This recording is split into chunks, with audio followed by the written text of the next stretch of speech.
Buenas tardes, docente. Vamos a explicar un poco el desarrollo del estudio del caso. Somos cuatro integrantes, los cuales están en mención: Yadir Pantoja, quien les habla, Elvis Herrera, William Huerta Palacios y Johnny Pozo. Un poco para el contexto sobre el caso, eh, basado en el tema del centro de masa de un objeto del espacio. En el taller hemos hablado un poco del centro de masa en objetos bidimensionales y ahora vamos a ver en objetos tridimensionales. Aquí, por ejemplo, nos muestra un ejemplo donde la empresa eh, va a instalar una bola en un conocido centro de diversiones. El Sorbing es un divertido juego en el que consiste en meterse una o varias personas dentro de una esfera gigante y transparente, para luego rodar en una ligera pendiente. La esfera debe tener 14 metros de diámetro. Aquí nos dan como dato donde la densidad de cada punto es proporcional a la distancia del punto al centro del cuerpo esférico. Para lograr el trabajo, el equipo de expertos de la empresa se encuentra con las siguientes interrogantes. Primera interrogante o pregunta. Lo que nos piden es hallar la función de densidad, ya que como dato nos indicaron que la densidad de cada punto es proporcional a la distancia del centro de la esfera.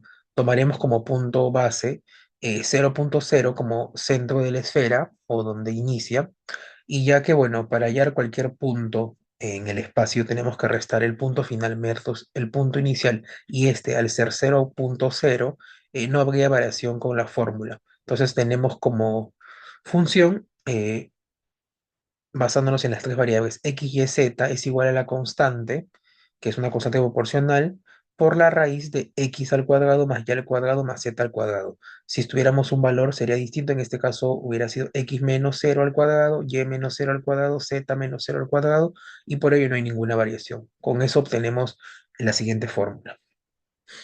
Para la pregunta 2 nos consultan hallar la masa de la lámina. Considerando que la esfera tiene 7 metros de 14 metros de diámetro, el radio va a ser 7 metros. Y usando las coordenadas de esferas esféricas y la densidad definida, se obtiene que tenemos una triple integral de la esfera con la constante x, y, z por la derivada del volumen, ya que estamos considerando toda la esfera. Y luego de reemplazar todos los datos y hacer las funciones, tenemos como resultado 2401 pi por la constante. Con eso tenemos la fórmula de la masa. La siguiente pregunta 3 o interrogante nos consultan: ¿será posible determinar el momento de inercia? Y nos pide justificar la respuesta y, en el caso que se haya, hallarlo. Primero, sí es posible determinar el momento de inercia de la esfera, aunque la densidad no es uniforme. Su dependencia con la distancia al centro está definida, lo que permite establecer una función de densidad, la cual está basada en el radio, que tenemos como resultado la constante por el radio, donde K es una constante de proporcionalidad y el radio es la distancia al centro. Esto permite calcular la masa total de la esfera y posteriormente el momento de inercia mediante integración. Aquí un poco, por ejemplo, donde tenemos que hallar, como se menciona, primero la constante, teniendo como referencia que la masa total de la esfera se obtiene integrando la densidad sobre el volumen. Aquí vamos a tener un integral basándonos desde el radio.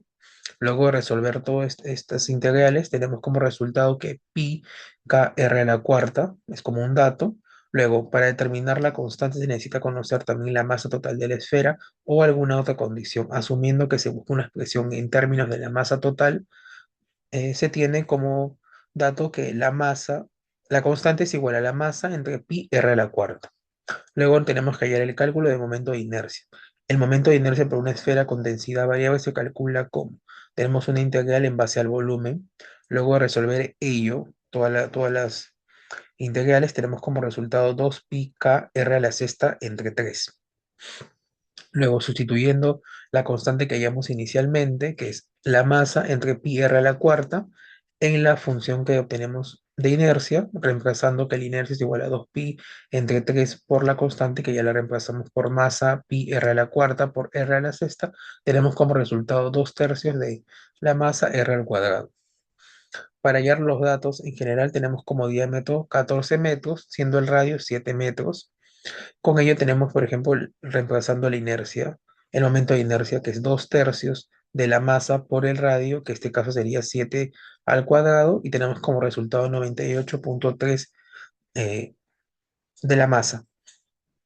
Y como respuesta final, sí, sí es posible determinar el momento de inercia. El momento de inercia de la esfera es Dos tercios de la masa r al cuadrado, donde la masa es la masa total de la esfera y y r es el radio, con un diámetro de 14 metros, teniendo como radio 7 metros. Entonces, el momento de inercia final sería 98 entre 3 por la masa.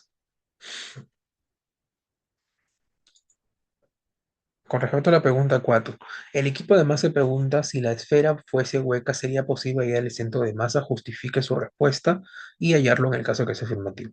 Para que una esfera hueca con densidad uniforme, el centro de la masa coincide con el centro geométrico de la esfera.